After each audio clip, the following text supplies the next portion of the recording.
Hi, Mark Sipp at Cracker Farm Auction, and we have a great sale planned for you running from July 30th to August 8th with a phone bid session on August 9th for lots bringing $10,000 or more. Starting off the sale is a great selection of Western Pennsylvania stoneware. Lot number one is this key piece, this great new discovery, an early work by beaver potter James Hamilton shortly after he moved to Greensboro to establish his long-standing pottery there. This great inscription done in freehand cobalt. This is before stenciling. James Hamilton, this wonderful inscription advertising the affordability of his ware. Cheap stone ware. Greensboro, Greene County, PA. There's a famous piece in the Waynesburg College collection that has the same handwriting on it. I believe it's a larger crock dated 1852. That's a masterwork. This is a newly discovered masterpiece by James Hamilton. Very important because of the age it was made. It also only says James Hamilton as opposed to James Hamilton and Company. Now that Waynesburg College piece actually has an company on it. So it makes you wonder if this piece could possibly even be slightly earlier. Great fuchsia design on the back. You can see he took this design from Beaver and went wild with it once he got to Greensboro. And the clay, the color's fantastic, great contrast. On his beaver pieces, he would have to use a slip coating to make the pieces look lighter.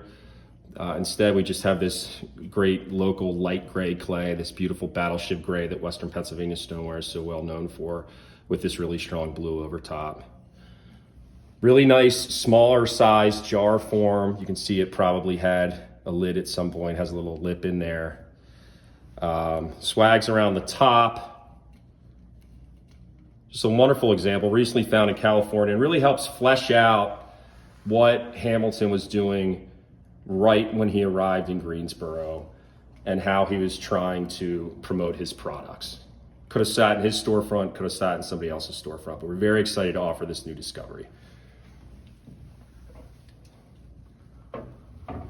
To the left, we have this great advertising jug, Manor Station, PA, an unusual town name with the desirable inscription, Pure Rye Whiskey. Wonderful dash and stripe decorations surrounding that advertising, unusual piece. Nice size as well.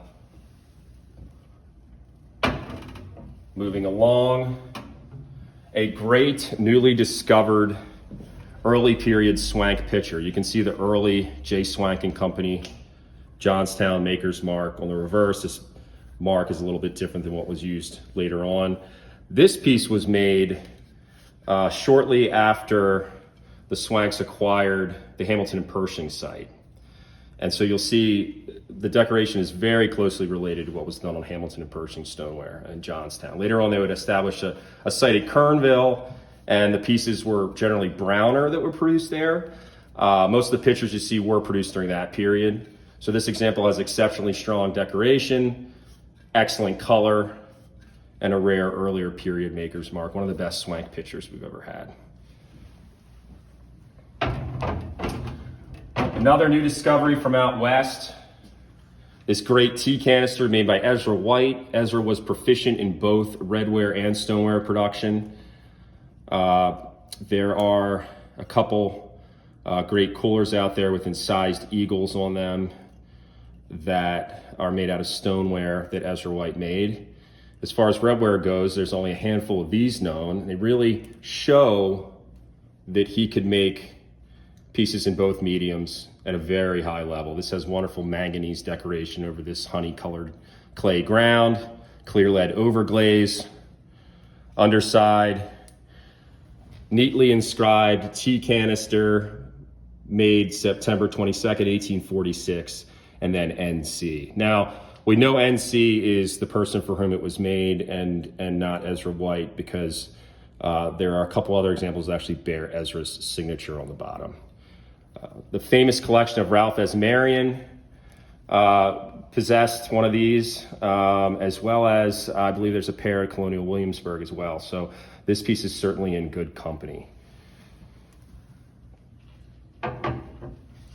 Moving along, some nice West Virginia pitchers. There's a Morgantown pitcher bearing distinctive Thompson pottery decoration, inscribed R. West. for Rufus West, the potter, who actually made this piece. Apparently, according to family history, he actually worked his way through college working at the Thompson Pottery. Very difficult to find any kind of Morgantown piece with a blue inscription on it. So very cool piece and on a desirable form. A beautiful piece of attributed Donahoe stoneware. This is not typical Donahoe stoneware in terms of pitcher form. It's really well decorated with freehand decoration. Typically, when you see a Donahoe pitcher, you're going to see a stenciled geometric, almost like a zipper pattern or a banner type motif. And then the potter's maker stenciling. We know this is a Donahoe because of the form and because of a handful of really special Donahoe pieces that have this specific brushwork on it. So beautiful piece. You can see he's showcasing his different designs. We have this dotted tulip. We have this kind of Germanic tulip with pointed petals. And then we have this round blossom here. Nice dash decoration at the collar and beautiful size as well. Some other Western Pennsylvania, Western PA stoneware here, as well as down here, including some nice tanware. Beautiful pitcher with nice tooling on the collar. Very expressive example, and then some rare West Virginia advertising stoneware down there.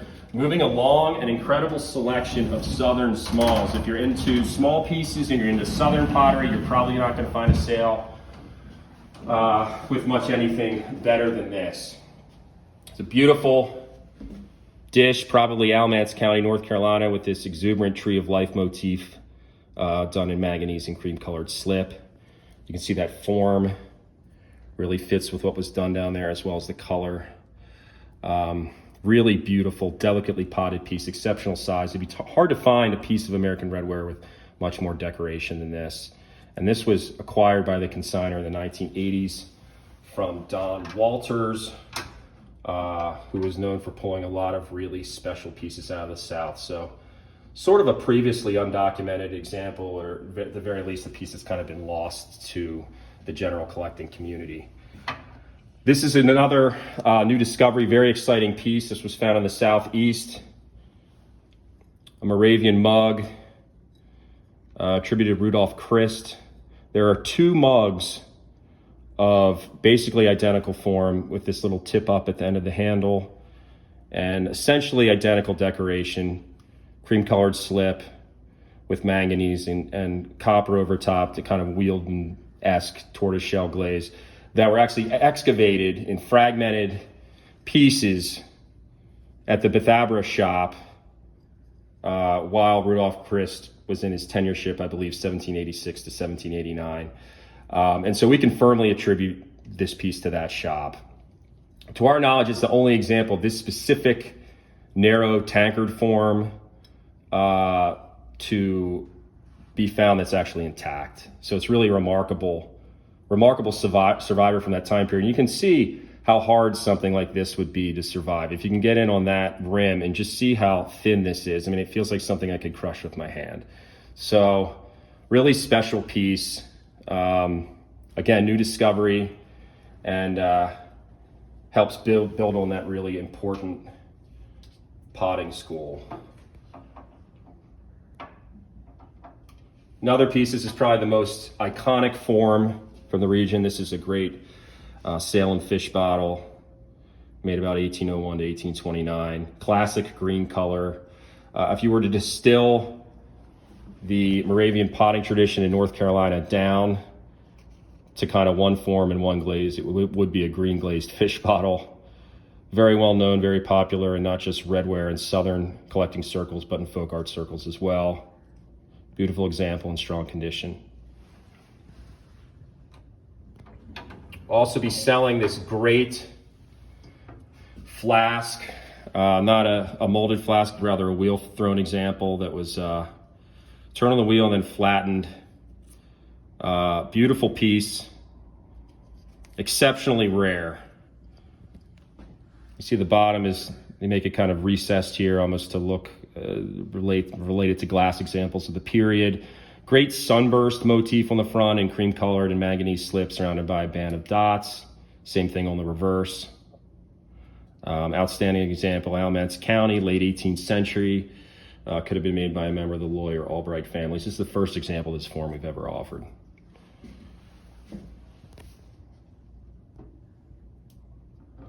Moving along, this is another new discovery. An exciting piece of Edgefield, South Carolina stoneware made at Pottersville. We actually did some research on this name, and it yielded some interesting results. You can see right here, it says MAG for Mag. It says Margaret. So we're assuming Mag is the abbreviation, the short name for the pet name, nickname for Margaret. Jane. Reams. And Bran, our intrepid researcher, did some research and found out that the Reams family, according to the 1840 federal census, were actually neighbors of the Pottersville pottery owners in the Edgefield district, Nathaniel Ramey and Jasper Gibbs. At that exact time, they were the owners, and this family were clearly neighbors. This was probably made for a daughter in the family.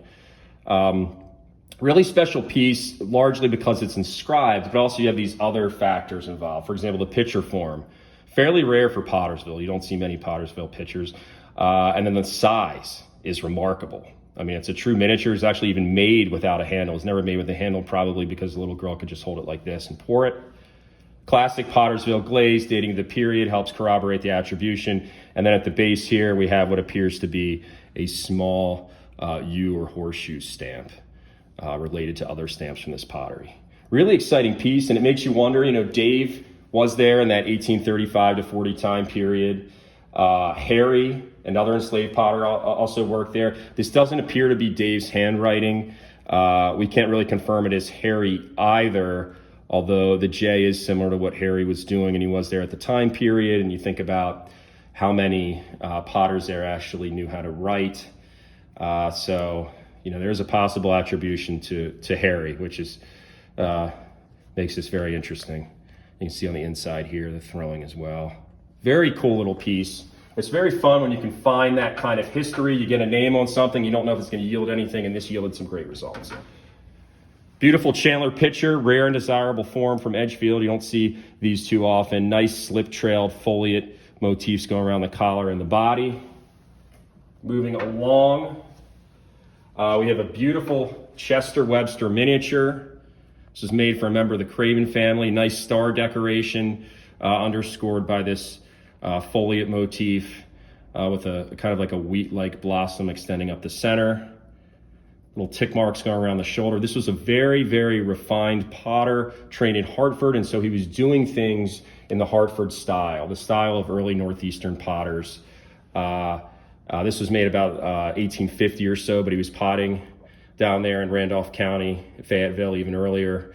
And you'll see his work is just incredibly delicate. I mean, you'll see that it's very thin-walled, even has a nice little tooling on the mouth here, delicate handle, and then the incising is very refined. Sawtooth incising around the base of the handle. Impressed circles, also incorporated those impressed circles a lot into his work. Wonderful miniature. From a very desirable North Carolina potter that was kind of mixing two traditions down there. Another Chester Webster piece, you can see how it relates to the little jug. We have the star motif on both. Nice scalloping at the shoulder. Again, a Hartford, which I guess can turn, you could say, is also a Manhattan trait with this kind of scallop federal drape motif, and then the impressed circles as well. This is the first ring jug by this potter we've had, and then there's another interesting miniature jug by Webster with an impressed, I believe it's got a 4 on it. Yes, an impressed 4. Beautiful Craven family pitcher. This is the most heavily decorated pitcher from North Carolina known, just festooned with brushed banding, brushed daubs, and then over top we have these slip-trailed wavy lines. A wonderful example with a strong folk art aesthetic. And this is actually illustrated in one of Quincy Scarborough's books, and is in a very early photograph of a group of North Carolina pottery illustrated in there. An exceptional and extremely rare sugar bowl from North Carolina. Very, very few stoneware sugar bowls known. This relates to a Craven, a Webster form, and was actually made by the Craven family. 1853 is the date, so pre-Civil War. Very distinctive tripod form, and there's a well-known Webster sugar bowl that we sold that had the same tripod base. So these families were very well connected in their potting styles. You have nice stripe decoration on the handles, and remarkably retains its original slightly domed lid with cobalt on the top. Again, as I said, with this piece, cobalt decoration, you very rarely see it in North Carolina. So to have a sugar bowl from that state that actually has strong cobalt on it, you're really combining a form and a decoration to make a very special piece. Moving along, a piece with some cobalt daub decoration, marked W.H. Crisco, desirable form, and again, use of cobalt, uncommon for the region. Very interesting chick waterer. And this is probably Bainham family from Georgia or maybe South Carolina. Look at that incised design. Really wonderful cartoon depiction of a Native American in full headdress. You can see he's got this sash over top of it, like you see on old cigar store Indians and other depictions of the period. A belt. Really remarkable level of artistry and detail to something that was put outside for chickens to drink out of. Really remarkable piece, newly discovered in New England.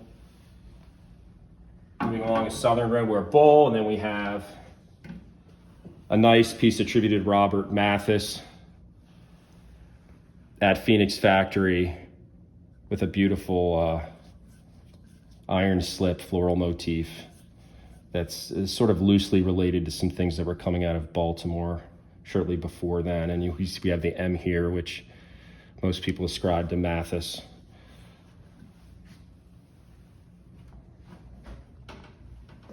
Moving along, a newly discovered jug by Wallace and Cornwall Kirkpatrick that closely relates to the potter's famous 8 to 7 jugs.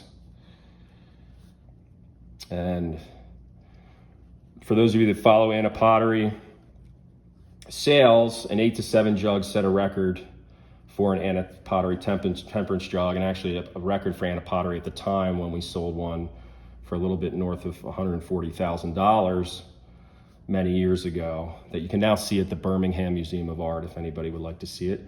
This is closely related in style with the salt glazed surface, the fact that the snakes are the only subject matter. We don't have frogs, we don't have people, we don't have anything like that, and the surface is even void of inscriptions. And those 8 to 7 jugs, I believe all that was incised on those were just the small inscription 827.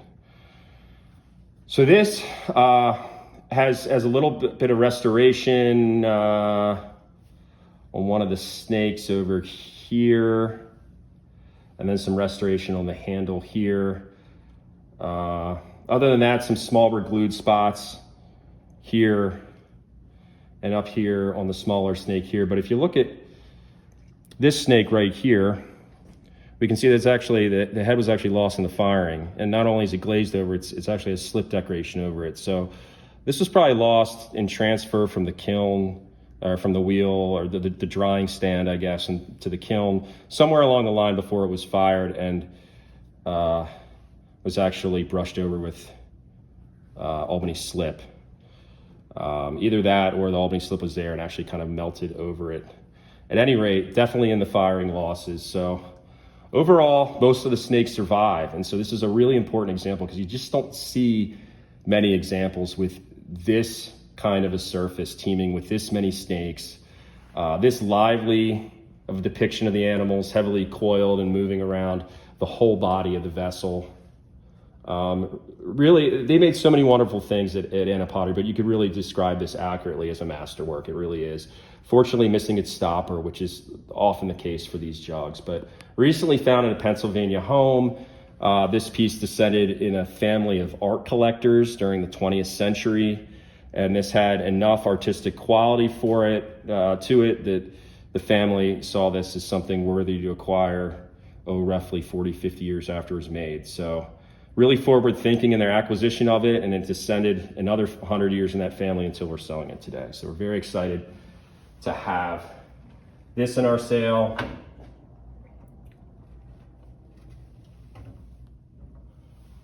A beautiful little brown jug with snake handle, made by Wallace and Cornwall Kirkpatrick. Classic Anna penmanship little brown jug by Anna Pottery, 1884. Beautiful scaling throughout. Superb condition. And really unusual red eyes, which sort of speaks to what they're trying to get at with these pieces, which is, you know, the evils of alcohol consumption, the doom within. Very cool piece. Even some little incised lines here that you occasionally see on their work, just little decorative touches that they did on their pots, but very cool piece. A profusely decorated Anna lid came out of a prominent collection and acquired from the Kirkpatrick family in the 1970s. Wonderful leaf decoration throughout, and then surrounded by cross hatching, really obsessively decorated. It's just blanketed with design, not really any space for anything else. Even has this chip carved border here at the top. Beautiful hand modeled and applied handle with carved opening and applied leaves at the sides. Wonderful example. Makes you wonder what this piece was on, what it was made for, because among lids, it's a true masterwork of their craft. Very familiar form from the Kirkpatricks, a frog mug. There's a molded mug with original paint on it, surrounded by glass on the interior, and the humorous inscription, "Cairo is my home." Underside inscribed Anna ILL 1889.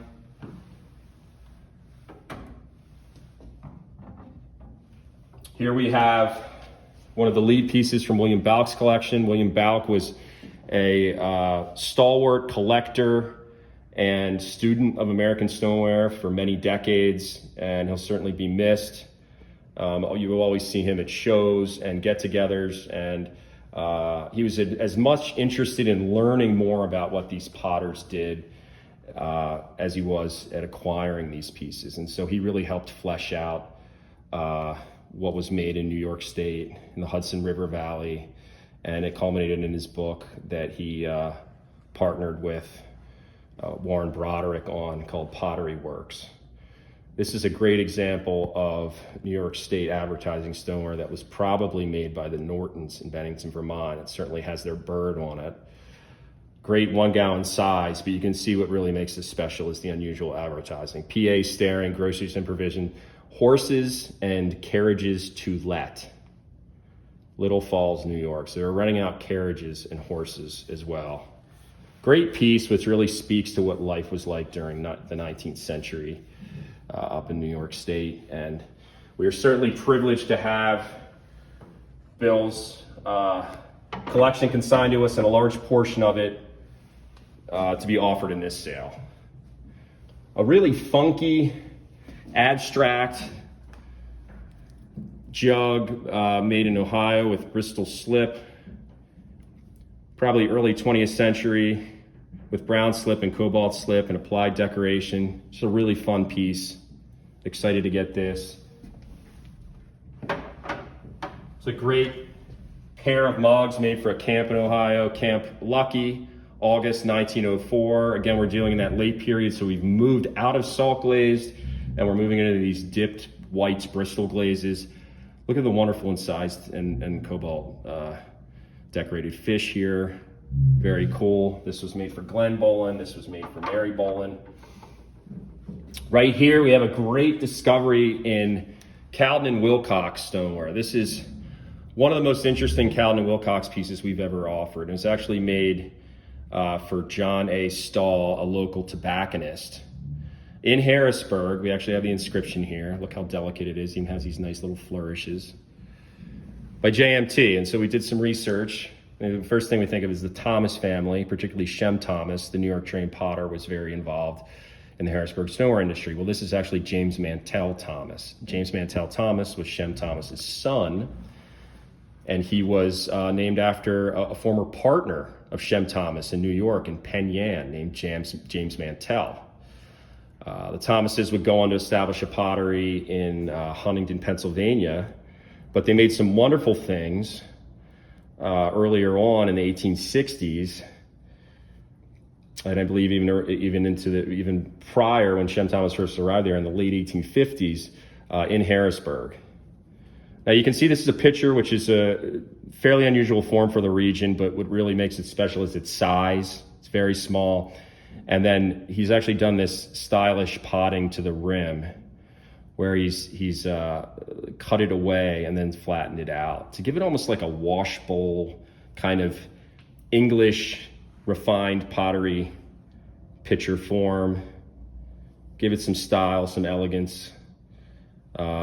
Nice floral motifs on the sides, flower buds, possibly even grapes or cherries or berries, if you want to believe that. But it closely relates to a few other inscribed pieces. A pair of salt and pepper shakers. Actually, it was a single muffineer that sold many years ago at a Pennsylvania auction, as well as a pair of miniatures that we sold many years ago. Similar penmanship, and they were both of a very small size. I believe those were attributed to John W. Cowden. In this case, we have James Mantell Thomas as the maker. So this kind of fits in with that group as a very rare example of presentation stoneware made for this local tobacconist. Very excited to offer this. I was shocked when I pulled it out, when the consignor showed it to me, and I saw that it was clearly Central PA because of the decoration and the color, and then when I actually saw it was inscribed Harrisburg, I couldn't believe it. So very cool new discovery. Another small pitcher, but made in a different style. This is a molded pitcher with a hunt scene, basing itself on English motifs. We have a dog taking down a doe. We have a stag who's actually washing himself, licking his wounds maybe by a stump. Perplexing piece. It could be New Ulm, Minnesota. They did similar deer motifs out there, and they did do some molded ware. Has a darkish clay, looks a little bit different from there. Regardless of maker, a really special piece. You just don't see salt glazed and cobalt decorated stoneware hunt scene pitchers. So very cool, and a beautiful little size as well.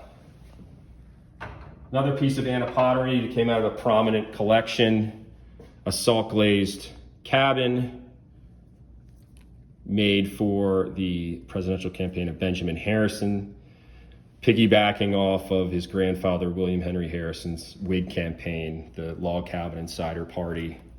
Very cool piece, not many of these around.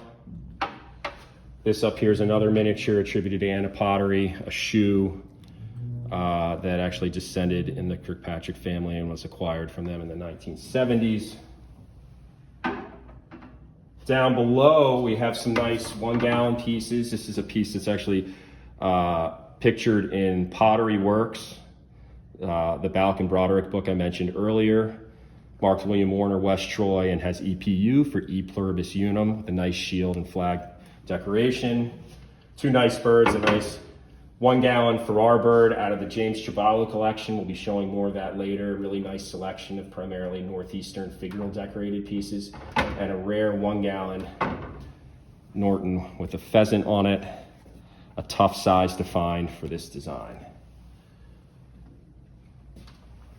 This half of the case, we have a nice selection of Redware, including a newly discovered Redware face pitcher. See, actually entirely wheel thrown and hand modeled. We have this bearded man, really delicately done mustache, incising to the eyebrows, the mustache, facial hair here down on the chin, yellow slip, eyes with manganese pupils. Incredibly rare piece. Anytime a new face vessel comes out, it's something to celebrate. This is a really interesting and mysterious group of American ceramics that has really transcended the medium and is really popular and folk art circles among people that don't even really have strong ceramic interests. So really cool piece. You can see this English inspired form with this beak-like spout here. Out of a prominent New England collection, we have some nice smalls here, nice little bank, beautiful marble decorated egg cup, nice little master salt, a beautiful miniature mug. Look at this wonderful marbled decoration on it. Really sweet piece. And this bank as well, attributed to Willoughby Smith, Wilmelsdorf, Pennsylvania, about 1880. Really great green slip decoration on it. Behind it, from a Pennsylvania collection, we have this beautiful sgraffito plate, dated July the 9th, May possibly the 7th, possibly the 4th. It's really tough to tell. 1821. Classic sgraffito tulip decoration. You'll see this tulip repeated so many times in Pennsylvania German decorative arts, not just in Redware. And it has some professional restoration to some spots of glaze, primarily missing around here. But overall, it's in good shape, over 90% there with the glaze. And so many of these, I mean, they're hard to find in their own right, but so many of these have significant losses to the interior. You know, you're talking, you know, maybe 50% or more missing on a lot of examples. So this is actually a higher grade condition sgraffito plate. Excited to have it. Not many of these come up for sale. Another great piece of sgraffito that we'll be offering, it came out of, originally acquired from a lady in New Jersey. It was in a long-term Pennsylvania collection. This is a sgraffito jar, so exceptionally rare form. 95+% of what you're going to find when you do see late 18th, early 19th century sgraffito ware, they're going to be dishes. And so to have an open-handled jar is remarkable. Surface is just blanketed with sgraffito decoration carved into cream-colored slip. You have a heart here and a tulip, classic Pennsylvania motifs. These star-shaped floral designs, pointed designs here, even stalks of foliate devices coming out of the base, dashes at the shoulder, assignment curves at the midsection, and copper and lead over top. Very cool. Wonderful piece, excited to offer it. If the glaze were entirely intact, you know, you could be talking a six-figure object. So very important piece, and we're excited to have it here. Nice Chester County flower pot, striking yellow slip with copper and manganese over top. Beautiful ruffled rim. The Vickers family and others in Chester County produce some of the most beautiful flower pots. Some of them have presentation inscriptions, and it's really hard to believe that these things that were so painstakingly made were actually made to be put on porches. You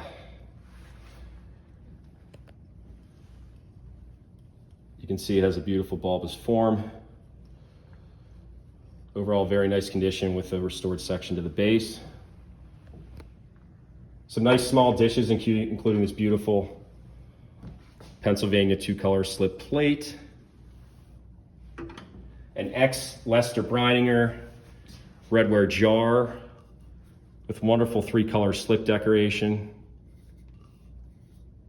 Late 18th, early 19th century, southeastern Pennsylvania. An early 19th century southeastern Pennsylvania jar with three-color slip decoration. Down here we have a nice selection of other Pennsylvania redware, including this jar.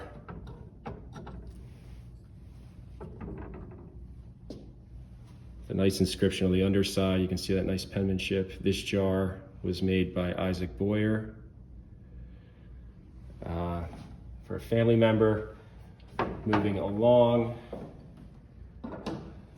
A great oval platter from Norwalk, Connecticut, showing that marbled or joggled 3-color slip going around it. This came out of a prominent New England collection. Wonderful form, wonderful decoration. Excited to have that. Marbled slip decorated jar, also from New England. A nice New England Redware jug, ex McKeown collection. Beautiful Bristol County, Massachusetts jar with rare, looks like a peach color glaze with copper over top, significantly rarer than the really well-known, the famous solid copper jars from that county. Really beautiful piece, late 18th century. Some nice example of Medinger Redware. Moving along. Some nice New York State and New York City stoneware, including 2 pieces from Albany from the Bauk collection, one bearing a Paul Cushman's Coggle, Paul Cushman Stoneware Factory, 1809, and a great piece made a little bit later, the Moses Tyler Pottery, inscribed Stoneware Factory. Very, very cool. Some New York State pieces, including a rare White's Utica horse. An eclectic mix of things down there, including some Rockingham ware. Over here, we have a great selection of John Bell. A lot of John Bell pieces came through for this sale, including this beautiful Celadon mug, stamped John Bell on the bottom. Nice pudding mold, beautifully glazed tub, stamped John Bell with an orange glaze and manganese over top of that. One of John Bell's most desirable, most famous forms. Copied from the English Staffordshire Spaniels, we have this example with original paint from the pottery, bearing the stamp John Bell on the underside. And then a different type of dog produced at Bell's shop. This example here is attributed, but probably Bell, based on the style of the basket with all the individual impressions on the interior and exterior, which is really a Bell trait, and the color connects it to the Bell family. Very unusual reclining stance for the dog. We have a beautiful butter tub with yellow clay and heavy manganese decoration. Great condition. Look at the color of that clay. It's a larger size piece. Beautiful example. A nice ale mug with manganese sponging and usual composition to the design. We have sponge band here and then vertical sponging and spots filling in the negative space. Bearing a Bell early stamp here at the top, J. Bell, about 1840. Some more John Bell down here, as you can see. I wanted to highlight this piece up here. A great newly discovered preserve jar, or as John Palmer, the late great collector, would call them, squat pots. This preserve jar was made to hold peaches. A little bit larger than a lot of them you see, but this decoration here is one of the best decorations you're gonna find on one of these preserve jars. Kaufman family, and really great.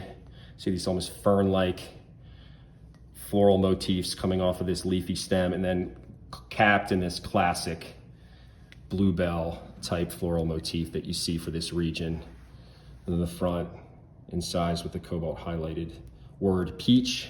Retains its original lid. The lid is a different color, which you will see fairly often with these because they're fired in a different part of the kiln, but it came with the piece and it fits it perfectly. Also up top, let me do this one real quick. We have a rare Fulton pitcher.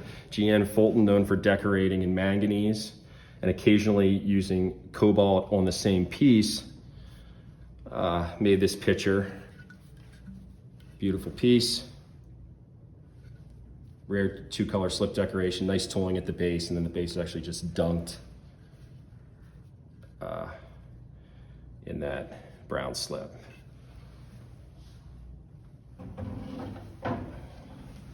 Moving along over here, More John Bell pottery, including a nice sponge decorated jug and a very nice J. Bell spice jar with original domed lid.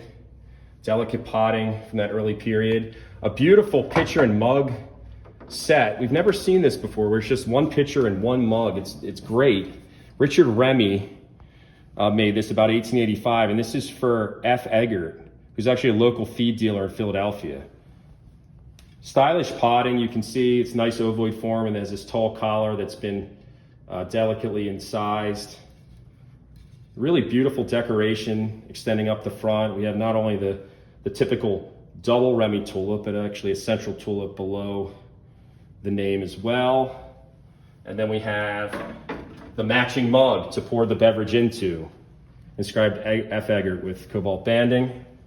Another nice presentation picture in size Mrs. Yap. This one comes out of the James Shabawa collection. Some rare North Carolina pottery, including some pieces by C.B. Maston. Actually have, this one has CBM 1931 actually inscribed on the underside.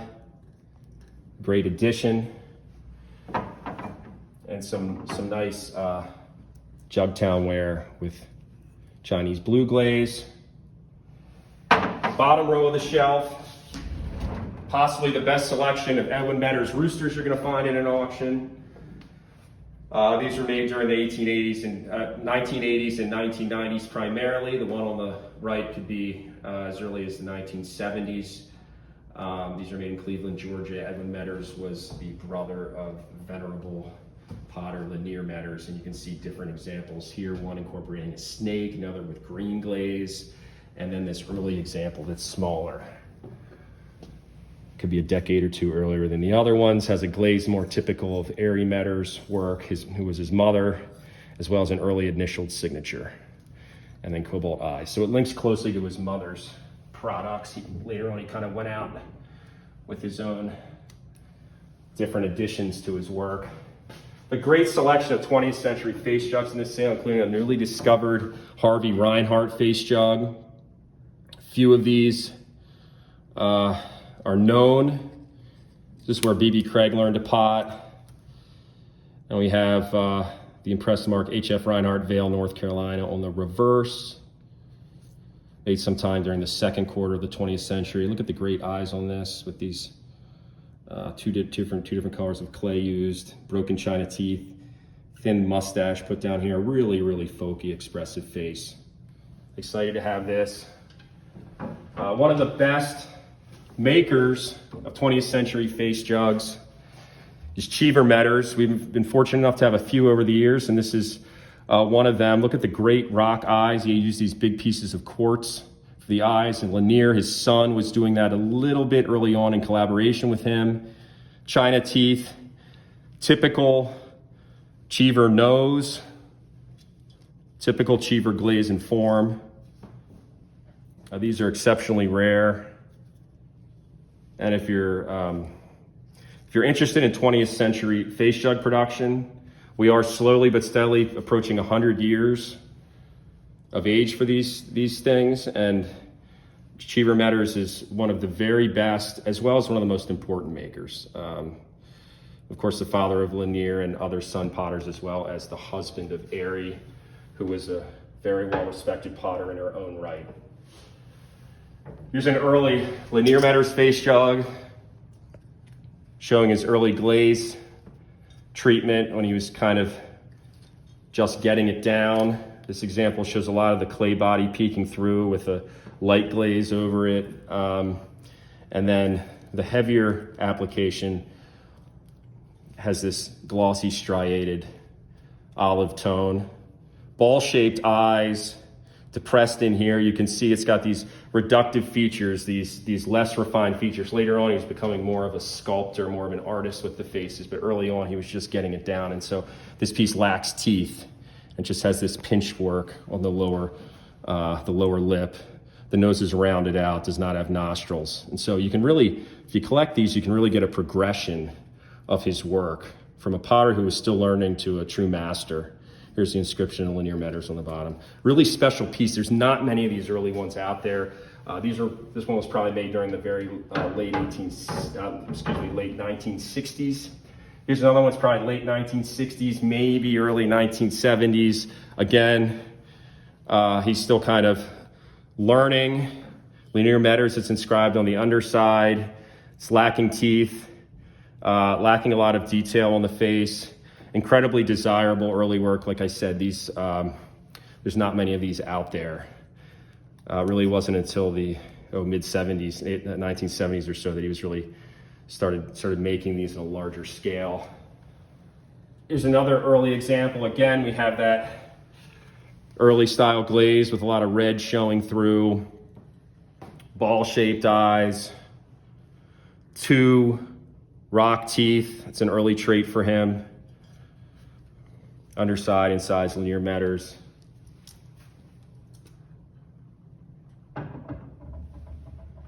Then we have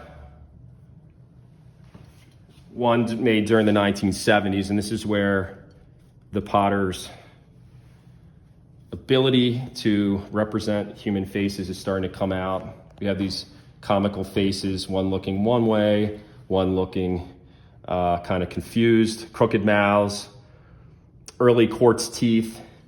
He would call these politician jugs because politicians, of course, are considered two-faced. And it comes with the original sale catalog when it's sold at Law's Auction in Manassas, Virginia, not many years after it was made. Very desirable two-faced form. Nice little souvenir picture made by Airy Metters, souvenir of Neal's Gap, Georgia. Airy, as I mentioned, was the mother of Lanier and wife of Cheever. A very rare Ewell family face jug, possibly representing a Native American with face paint. Made during the first quarter of the 1900s. One of only, I believe, 2 known like this. You can see actually how they made it where they're actually carving out areas of the jug, applying things and then carving. And it has a really distinctive aesthetic to it, and then Albany slip highlighting the hair along with incising. More Lanier Metters face jugs, and you can see how they eventually become in the 1980s. He's no longer using rock teeth. He's using this kaolin, and we have detailed sculpting of the face. You can see the real transition here. We got a nice little grouping here. His father, Cheever, and then early Lanier, and then a Lanier piece, maybe about 25 to close to 30 years later. You can see that progression. 2 of the best face jugs out there by Lanier's brother Edwin. We have this wonderful King Tut jug with red glaze. This is the first example we've sold of these. Dated 1994, Edwin Metters. Edwin is very well known for his roosters as well as his blue glazed face jugs. Here's one of those blue glazed face jugs. In this case, it's a great example because it's one of his voodoo jugs. We have this playful incising on the back of a stick figure, a dog, and a skull and crossbones, adding some kind of humorously ominous aspect to the piece. Additional voodoo doll type figures on the ears and the face, and this great incising going down. A really imaginative and interesting aesthetic that he created on these. Very painstakingly incised, and then we have these green runs coming out of the eyes. Underside, incised Edwin Metters, and dated, I believe it's 1995. He did not make many of these at all. Moving on, an eclectic mix of things, including an unusual Perrine pottery syrup jug. Actually, they call it a syrup jug, but it's actually made to hold whiskey. Soothing syrup for old and young. It's a humorous inscription. There's only a handful of these out there. Really nice Redware bowl with 3-color slip decoration, and a nice cow from the Monmouth pottery nursing a calf. Some more southern pottery and mixed pottery down here, including a really nice large Redware spaniel, if you could get that briefly. Moving along, a great example of Siegel pottery. This is a Siegel masterwork. Anytime you get into his vessels over 10 gallons and you're incorporating 4 handles, it's really showcasing the potter's ability. You can see the refined throwing of this piece throughout. I mean, it's just wonderful. Even the handles. This guy was a potter who was clearly focused on making high quality pieces. His work really speaks for itself. Great rotund form, exceptional size. The 4-handled aspect gives it a certain level of artistry as well. The 1 handle bearing the mark, JCM possibly, for Johann Conrad Michael, a merchant and associate of Daniel Siegel.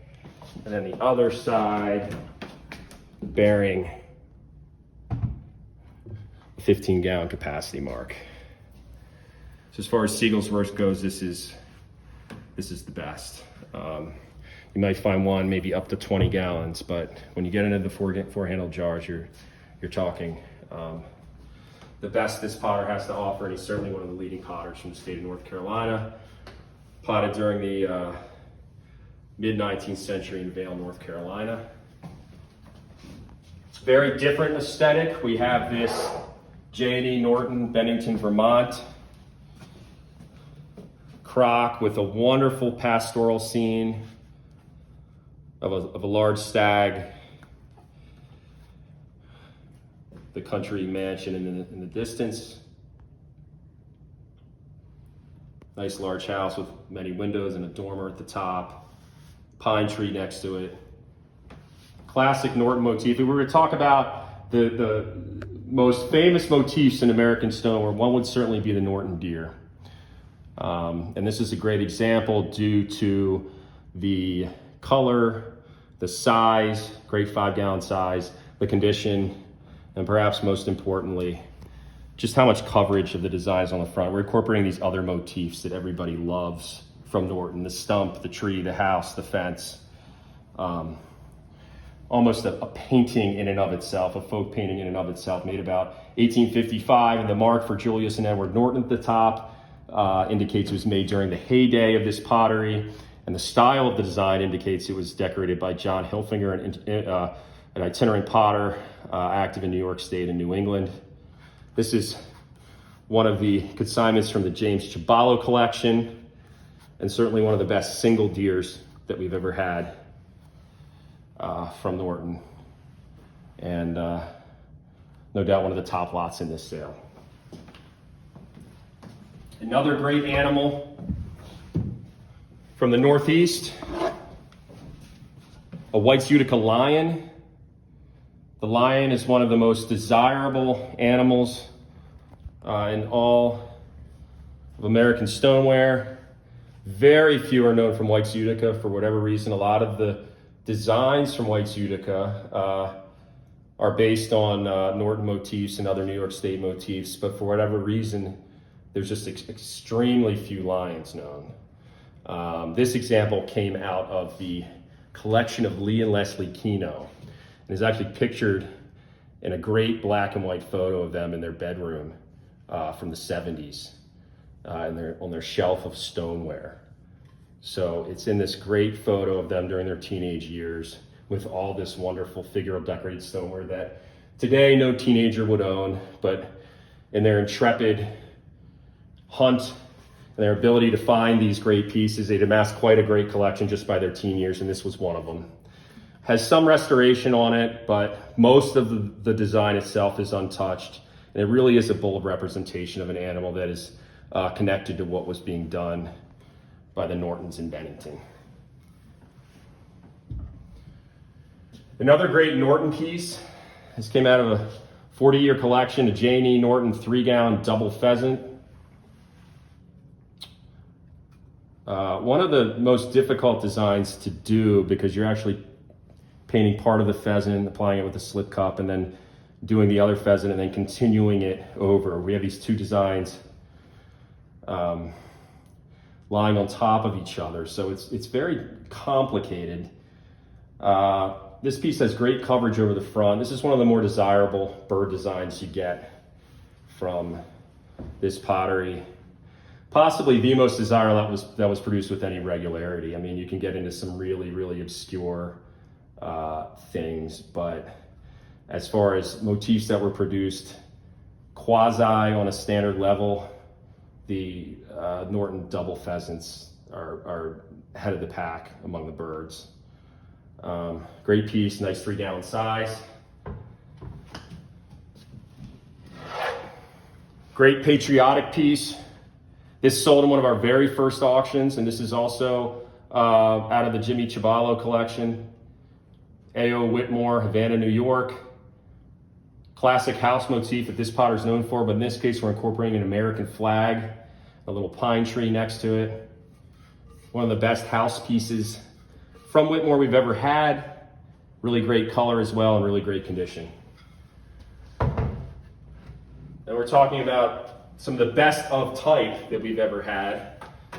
This is certainly one of them. This is one of the best man in the moon motifs from Cowden & Wilcox we've ever had. And we say that because of the size of the design and also because it's incorporated of a facial hair, this little tab on his chin, and a little mustache here. You don't see that very often at all. Really great jug. When we talk about iconic motifs in stoneware, the Norton deer is one. When you head down to Pennsylvania, this is one of the signature designs from the entire state. People really are passionate about that, what is termed the man in the moon motif. A great picture from Philadelphia. This could have been made about 1829 and 1811 in New York. A play was written called The Beehive. This example bears an inscription from that play: "Industry must prosper, most glorious news for the beehive." And then what do we have on the front? A beehive in cobalt slip.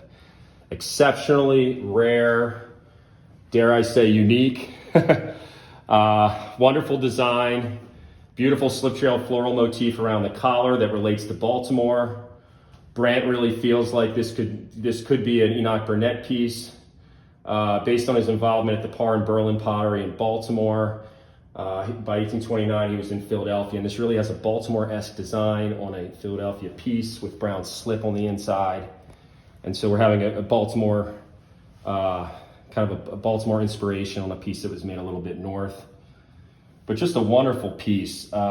Beehives, of course, a popular subject in 19th century folk art objects, but to find one on a piece of stoneware, quite rare. In this case, it's seated on top of a table, and it's surrounded by a whole swarm of bees. Very cool. Moving along, another great piece of Cowden. This is one of their well-known designs, the Cowden Swan.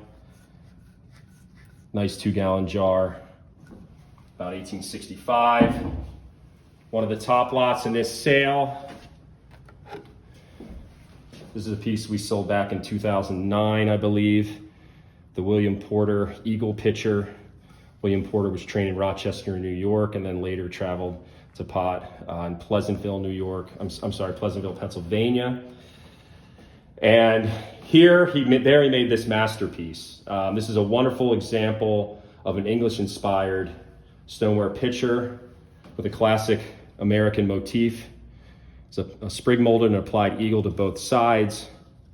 Stars flanking the impressed maker's mark, William Porter. This wonderful foliate motif at its base. It's almost like reminiscent of like a phoenix coming out of a fire or something. Very, very cool. And this great beak-like spout. You see that heavy salt trip on the inside. This great beak-like spout and uptipped lower handle terminal, which really links this to Liverpool pitchers and other great ceramic objects that come out of England. This is definitely a masterwork from the entire region of Western Pennsylvania, as well as the best example by William Porter known. His typical pieces are far less decorative. You're just going to find things with a simple flower or something like that. So this one really was over the top compared to what he typically produced. Moving along, we have two great Edgefield, South Carolina face vessels, and I've shown both of them together to really show the remarkable size of this larger example. This smaller one is what they typically call a Davies type, related to jugs that people believe were made at the Thomas Davies Pottery in Edgefield. Typical small size. You can see the tragus is just a simple stud inside each ear. Kaolin eyes and teeth. Classic alkaline glazed surface, and the interesting variation in the glaze. We have more olive tone at the top with the lighter application. It gets a little bit darker with the heavier application below. You can see just how small it is, how the ears are actually visible from the back, just in a single back view. Came out of a prominent South Carolina collection many years ago, and even has an inscription on the underside that we'd really like to figure out. It really appears to have a date, I think 1882 on the bottom. These are very popular when you think of Edgefield face jugs. This is one of the styles that comes to mind, this very pained or anguished or angry gritted tooth face with the wide open mouth.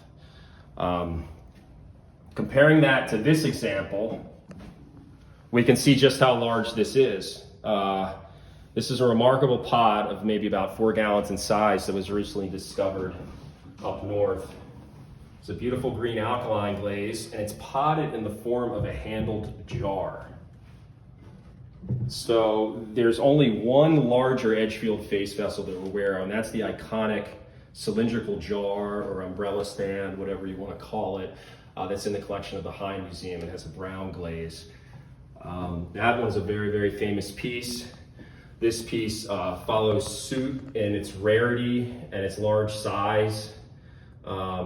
You can see what's interesting about this is with the open rim, we can actually get a really good taste for the potter's ability and the throwing and hand modeling process of the face. So we can see just how well thrown it is. Wheel thrown from the base up with numerous rings, very tightly thrown, fairly thin walled. And then, Brad, if you could get that in there, you can see how the face was modeled. You can see all those depressions, indicating this face was applied when this clay was still fairly malleable. We have the depression for the mouth and the depression for the eyes. Unusual form with the handle on the reverse. They probably applied the handle just to make it easier to pick up so you wouldn't have to use the ears. Little studs on the inside for the ears, not unlike this Davies type. Interesting scroll to the ear that kind of connects to the tragus. Kaolin eyes, or should I say one kaolin eye. This eye right here is composed of some sort of composite, something like putty or resin. Appears to be extremely old, possibly 19th century. And so there's a chance that this was actually done at the pottery, as there are a fair number of face vessels from Edgefield that are missing an eye from the firing, just simply popped out because it's the fragility of the applied work. And so you think of a piece this special, it might have been something that came out and the makers were upset that the eye was missing, and so they popped that in there. It has a very well-formed nose. You can see here he's got almost this Roman nose, or this kind of bump on the bridge. The nostrils are well defined. And then the mouth, you can see those individually applied teeth. So instead of taking a block of kaolin and then sizing it with kind of a grid pattern, we have individually applied teeth, which is a little more unusual, and it relates it to the famous face jar at the High Museum. That has those pointed, individually applied teeth, and then an unusual cleft chin. So I mentioned the size and the form of this piece, but possibly the most important aspect of it is the maker's mark. This piece is impressed upside down on the reverse with a G.P. Sigler Trenton, South Carolina maker's mark. and that helps date this piece circa 1870 to 1880. It's a scarce mark, but the G.P. Sigler mark followed in the mark of J.W. Sigler Pine House, South Carolina, from the same site. George was John's son. He didn't seem to have a whole lot of involvement in the pottery, was more of an owner. But you don't see this stamp very often, but the interesting thing is that the G.P. Sigler site was primarily operated by free black craftsmen. So Mark Jones was there.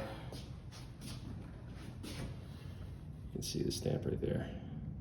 Mark Jones was there, who was an associate of Dave. The Smithsonian has a great jar stamped, actually in size, Dave and Mark, collaborative piece between Dave and Mark Jones. That was made at the Lewis Miles Pottery. And Brister Jones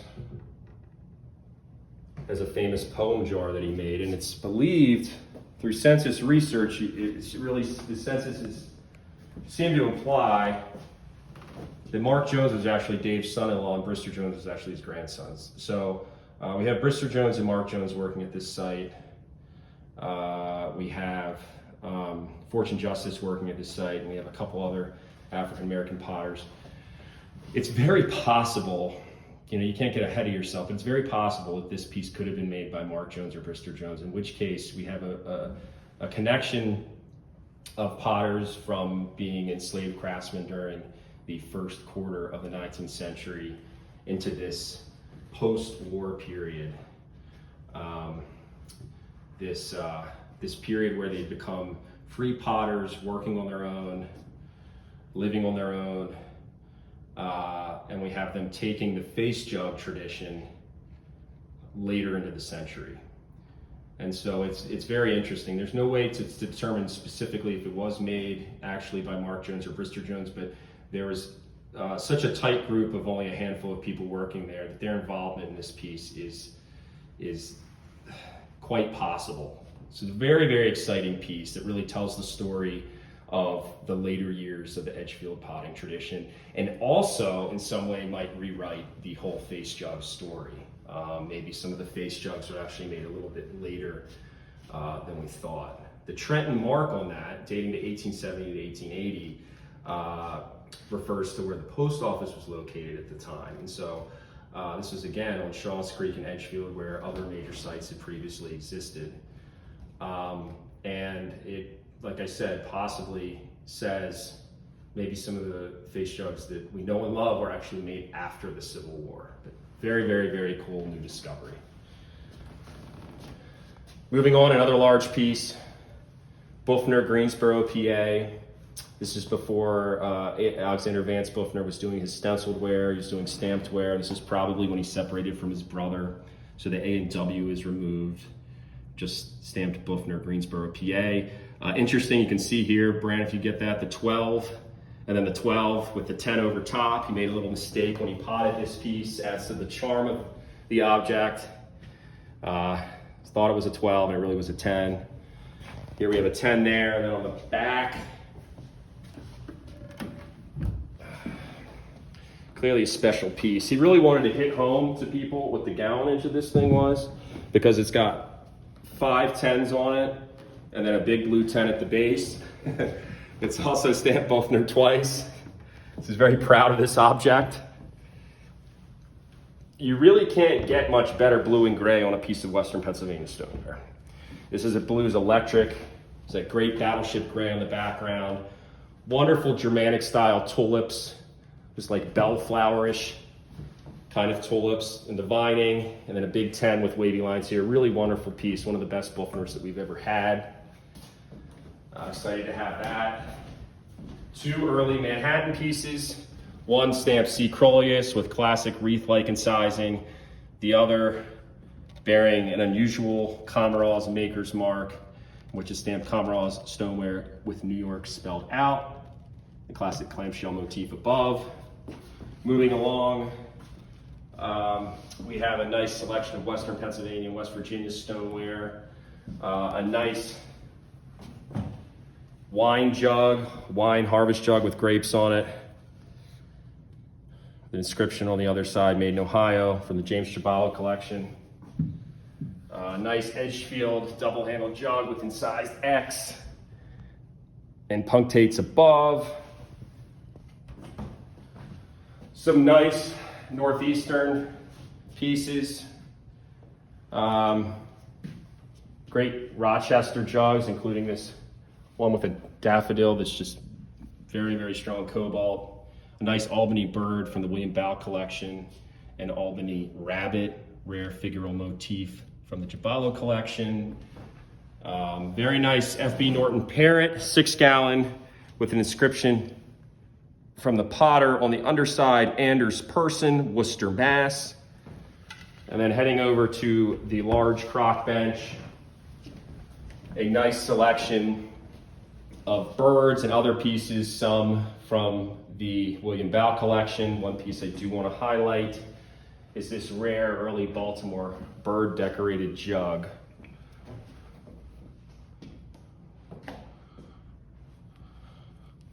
And then on the underside, it's got an incised urn. About 1820, maybe 25 on that very cool piece. Heading into the next room, we have one of the best examples of Western Pennsylvania stoneware that we've ever offered. This example has that really desirable aesthetic of stencil and freehand mix.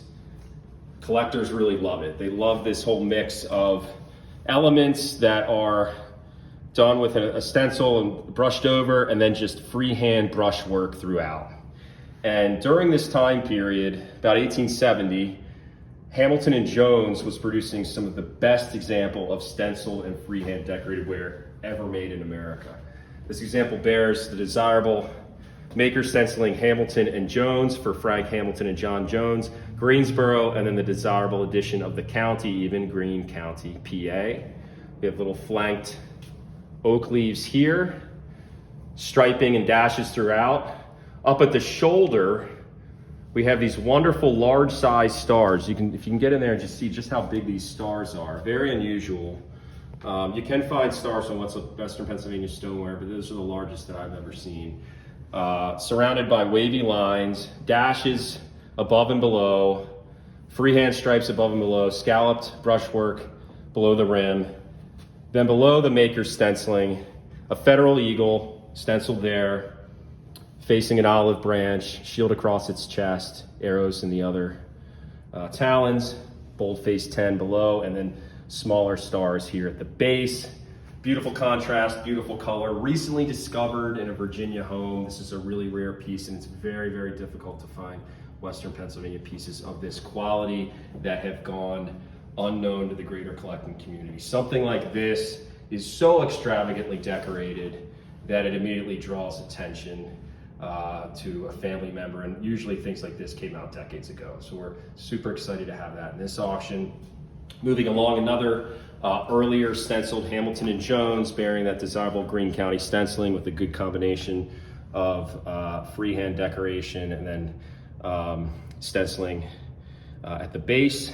Another great Western Pennsylvania eagle. This is a federal eagle with a banner in its beak, inscribed star pottery, and very unusual stenciled floral vining above. You can see where the potter has actually taken these freehand brush designs, like you can see on this cream jar, and turn it into a stenciled motif. So you can imagine the thought process. Hey, we brush this on here delicately every time, it's kind of hard. Why don't I make a stencil that looks like that? And so we have this. You do not see this stencil very often.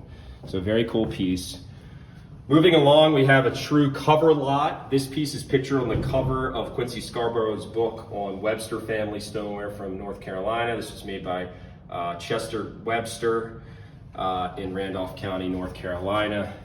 Again, as I mentioned, that miniature, if you've been watching along from the very beginning of the video, I had told you that he was trained in the Hartford, North Carolina tradition. And so we have these incised designs that we typically associate with early Northeastern stoneware, but executed down in North Carolina. This was made during the mid-19th century. Beautiful decoration of two different birds One bird forward facing on a grassy mound. You can see it has a heart-shaped wing and this distinctive collar and distinctive crest. And then on the other side, a backwards looking bird. Does not have the heart-shaped wing, but does have the same crest and collar. And then this one's on a vine. The handle has some nice abstract and sizing. And the front has this very nice flower blossom or foliate spray, whatever you want to call it. But other than the incised bird decoration, what really makes this piece special is the use of cobalt. And we mentioned earlier about cobalt being rarely seen in North Carolina, primarily seen when it is by members of the Craven family. Well, Chester Webster, on a small number of his pieces, he actually used some cobalt highlights. This is a very nice example. Typically when you see these incised motifs, which are rare and desirable in their own right, there is no blue decoration. So to add the cobalt on this really kind of fully connects it to what he was doing up north and really adds to the decorative appeal of this object. Moving along, a great example of Ohio stoneware featuring a fearsome large-sized fish. There's the 50th anniversary of Jaws, I believe earlier this month. In honor of Jaws, we have a multi-toothed fish. Get that face. And this clearly, in my opinion anyway, shows Northeastern stoneware heritage in its potting and its designs. The way this fish is done with all these teeth really reminds me of some Albany fish. The way that gill plate, or whatever you want to call it, is done, connecting here. I mean, you even see that on the Crolius, what's ascribed to Crolius, John Crolius punch bowl, the Elizabeth Crane punch bowl in the American Folk Art Museum. So we have some continuity there, but this was made further west in Ohio. Great in size, scaling throughout, great large size of fish. You can see it almost spans the whole width of the front. And then on the back, we have a bird. You could either say a bird feeding another bird a worm, or two birds fighting over a worm, depending upon what your emotions are that day. Nice cobalt highlights throughout, great double-handled form. It's a little bit small for a double-handled jug, and you can tell this was like not only a special piece in its decoration, but in its potting. Because typically when you see this double-handed form, you're gonna see it on a larger jug. Great piece of Midwestern stoneware showing, again, just like with the Webster, a really great link to what was being done up in New England. A beautiful ship from New Jersey. Deep in sizing, fairly large size to the design. This could be an Old Bridge piece. Also very similar to that iconic ship cooler that we sold by Abiel Price, a little bit in the way that the sails are done. Beautiful piece. Does have that loss to the handle, but it's tough to find ships that are this well done. A lot of the ships you see are more rudimentary, smaller, and don't really have the level of cobalt applied like this example does. Very cool piece. For 20th century face jug collectors, I mentioned we had a great selection in this sale, and this is one of them. This is the best B.B. Craig face jug we've ever offered.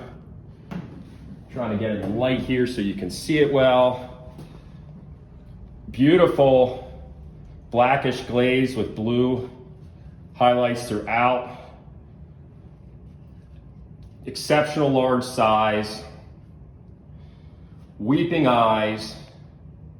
So we applied this whitish clay on the inside of the eyes, actually melted and gives it that crying eye or weeping eye effect. And then 2 rows of teeth. Typically you'll see 1 row of teeth, broken china teeth, on Berlin Craig's work. His early examples have 2 rows of teeth. They're more painstakingly made. Underside, I mean, you could tell he knew this was a special piece because it's stamped 3 times on the underside, B.B. Craig. So we're talking size, glaze, eye treatment, teeth application, however you want to term it. This really has all the characteristics of Craig's best work. Honored to have it in this sale. B.B. Craig's work is definitely catching up with what Lanier Metter's produced, and his best examples are bringing well into the four figures. And it really, as I said, does not get much better than this.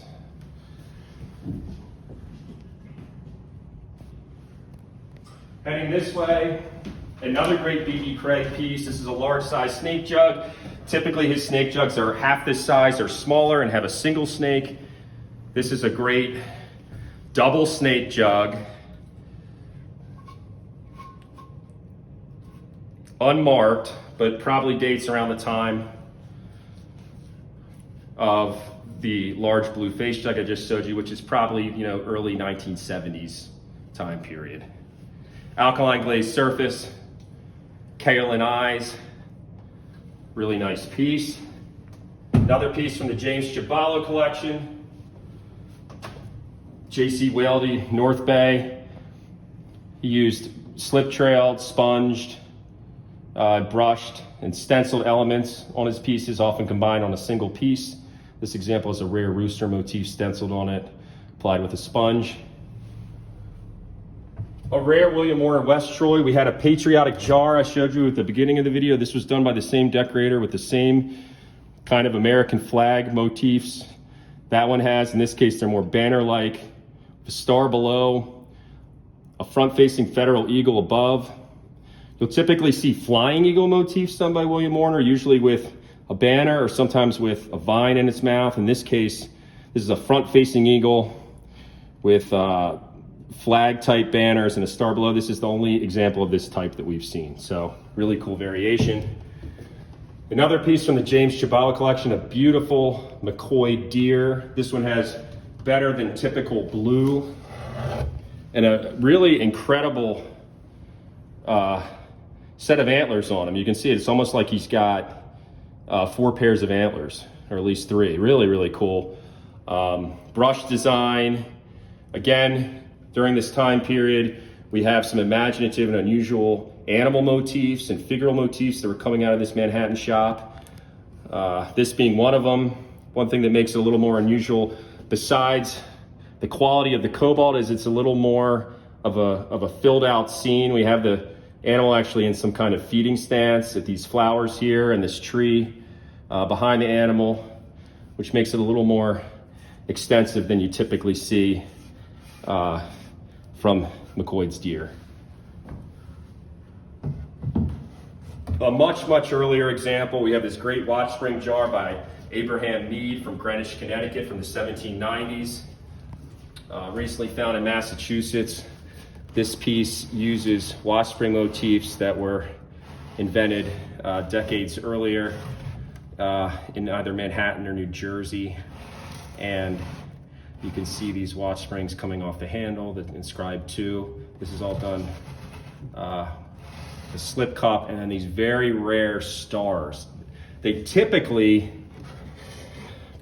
conclude in just these loops. To fit these stars in here, highly unusual, might kind of speak to the patriotic feelings of the time, but a very cool piece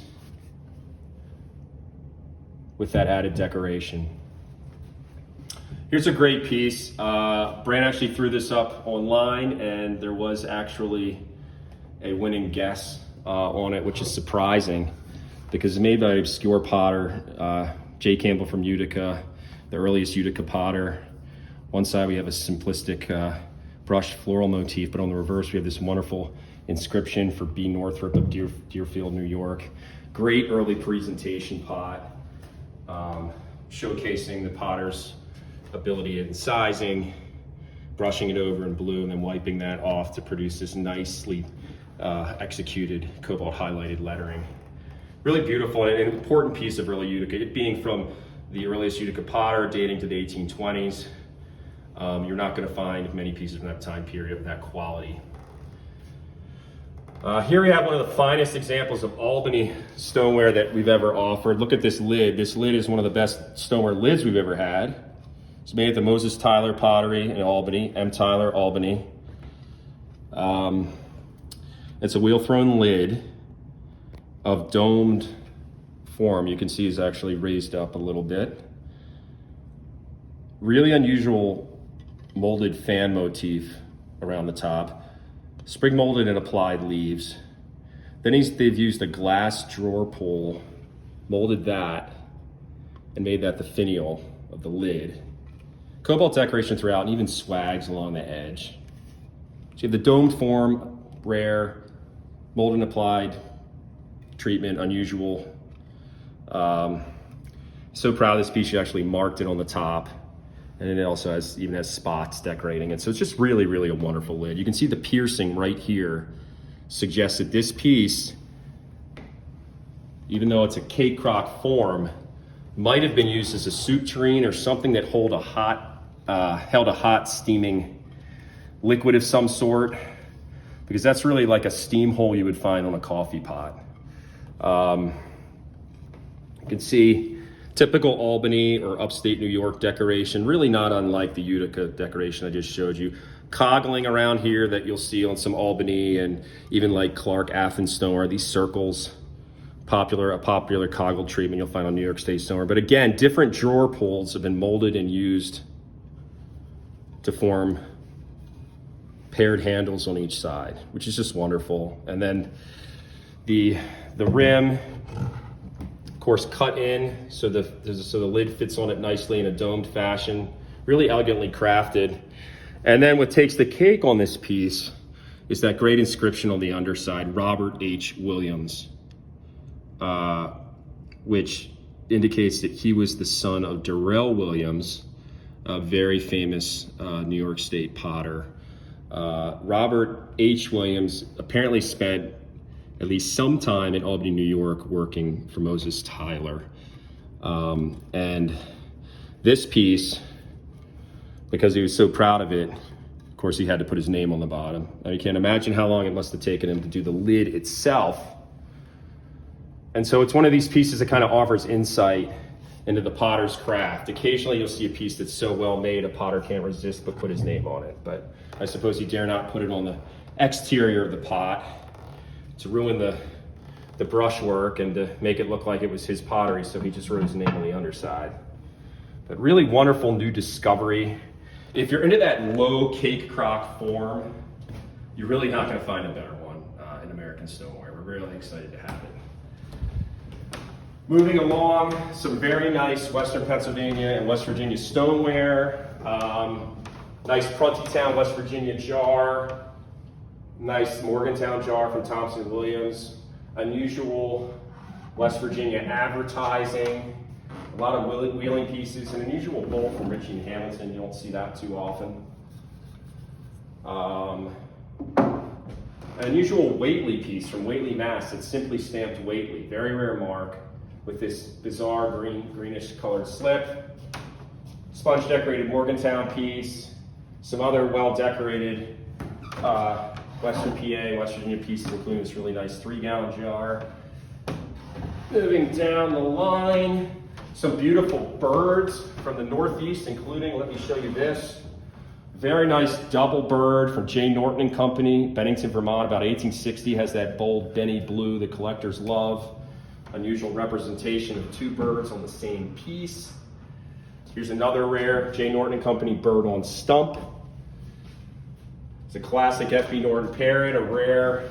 You will find this design on Ballard, Burlington, Vermont. This one's stamped OL and AK Ballard, Burlington, Vermont, but this has a particularly elaborate stump that this bird is on. Nice bold example.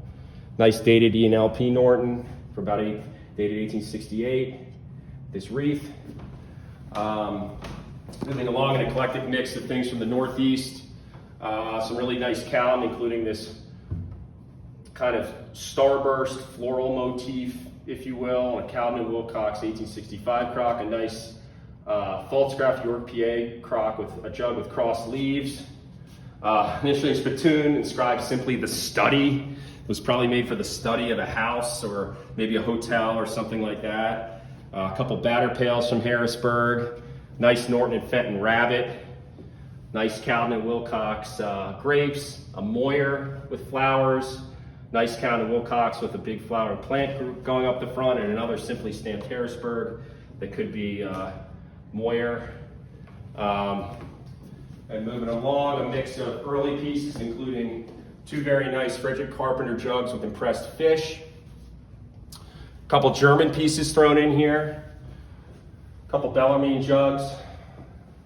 Applied, Bartman jugs with bearded faces applied to them.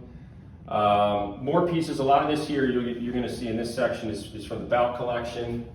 More northeastern stoneware here. A mix of mid-Atlantic and Virginia stoneware, including this really rare Trees Point pottery pitcher, attributed based on the decoration and the distinctive capacity mark. This was made in the James River region of Virginia. Very rare form, scarce pottery. Some more northeastern stuff. Here's an unusual Albany, New York starburst from the James Giballo collection. And a mix of other birds. Nice Albany chicken pecking corn. Has some damage, but really great design from the Balk collection. An eclectic mix of things here. Some more things over here, including some unusual White's Utica pottery. Over here we have some more 20th century, early 21st century Southern pottery. A late edition, a rare 2-color slip jug attributed to Colin Rhodes from Shaw's Creek, Edgefield, South Carolina. Mid-19th century, a rare and sized 1873 jug from the Bodie Pottery, Kirksey's Crossroads. A nice J.A. Craving jug. This is North Carolina. Again, you see that heavy orange peel and no blue, characteristic of a lot of North Carolina pottery. Here's the desirable N. Fox from North Carolina. Again, no cobalt, but really nice use of salt runs. An Isaac Gay jar. An Edgefield jug attributed to Robert Mathis, alkaline glazed with his distinctive, what's believed to be his anyway, the distinctive impressed M at the shoulder. Newly discovered North Carolina face jug. And then we'll end it on this. This is pictured in Carmen Guapone's 1992 book on American stoneware. This has passed through auction before. We're really excited to offer it again. A wonderful Isaac Hewitt Excelsior Works Rice's Landing 20-gallon jar. This is the largest jar known by Isaac Hewitt and his masterwork. His very best piece known. Wonderful freehand decoration in highly unusual pail-shaped form. You really don't see this form for vessels this large. Hewitt was apparently a school teacher that potted on the side, and he made really great things in the Greensboro, New Geneva tradition. This is an iconic work. All the way back in 1992, Guapone made his book not only a resource with pictures and headings for the different illustrations, but also prices. It was also a price guide, and he valued this at $100,000 back in 1992. So really a wonderful example. We hope you've enjoyed this whole video. This was a particularly long video because we had so many interesting things to show you.